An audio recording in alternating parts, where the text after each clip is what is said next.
বেগম খালেদা জিয়ার শারীরিক অবস্থার সর্বশেষ তথ্যটি আছে যে এখনও কাতার থেকে যে আগত অ্যাম্বুলেন্সটি সেটি এখনও বাংলাদেশে আসার বিষয়ে কোনো ধরনের সিদ্ধান্ত হয়নি, যে কারণে আগামী রবিবার নাগাদ তার যেই বহনকারী বিমানটি সেটি বাংলাদেশে আসবে এবং তিনি রবিবার নাগাদ লন্ডন উদ্দেশ্যে রওনা করবেন, এমনটি কিন্তু জানিয়েছে বিএনপির বেগম খালেদা জিয়ার সাবেক প্রেস সচিব মারুফ কামাল খান। আমরা এখন আছি এভারকেয়ার হাসপাতালের সামনে, যেমনটি দেখছি যে এভারকেয়ার হাসপাতালের সামনে গণমাধ্যম কর্মীদের উপস্থিত আছে, পাশাপাশি ডাক্তার জুবাইদা রহমান, তিনি আজকে দেশে ফিরছেন, অর্থাৎ তিনি আর অল্প কিছুক্ষণ সময় পরেই বাংলাদেশে ফিরবেন বলে জানা গেছে। এর মধ্যে আমরা যেটি দেখছি যে বেগম খালেদা জিয়ার শারীরিক অবস্থা নিয়ে বেশ গত কয়েকদিন ধরেই যেই ব্যাপক গণমাধ্যম কর্মীদের উপস্থিতি সেটি যেমন আছে, পাশাপাশি একটি বিষয় বলে রাখি যে ইতিমধ্যেই কিন্তু দেশ এবং বিদেশের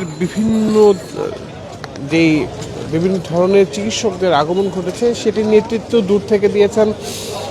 বিএনপির ভারপ্রাপ্ত চেয়ারম্যান তারেক রহমান এবং তার সহধর্মিণী ডাক্তার জুবাইদা রহমান। তবে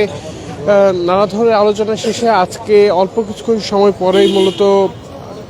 ঢাকা আন্তর্জাতিক বিমানবন্দর হযরত শাহজালাল আন্তর্জাতিক বিমানবন্দরে এসে পৌঁছাবেন ডাক্তার জুবাইদা রহমান। এই সকল কিছুকে ঘিরে আমরা ইতিমধ্যেই দেখছি যে এভারকেয়ার হাসপাতালের সামনে গণমাধ্যম কর্মীদের উপস্থিতি, তবে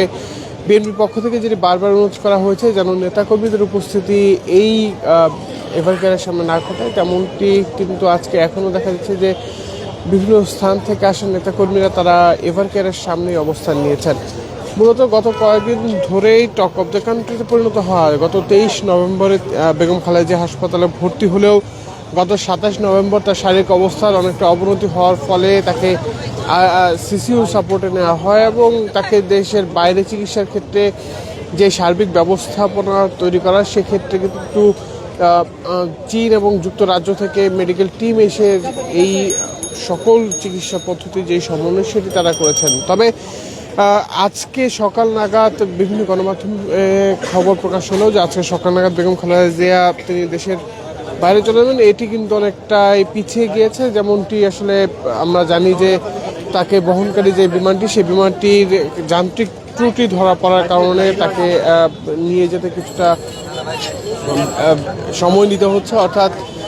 বিএনপি চেয়ারপারসন বেগম খালেদা জিয়ার সাবেক প্রেস সচিব যিনি আছেন তিনি যেমনটি বলেছেন যে আগামী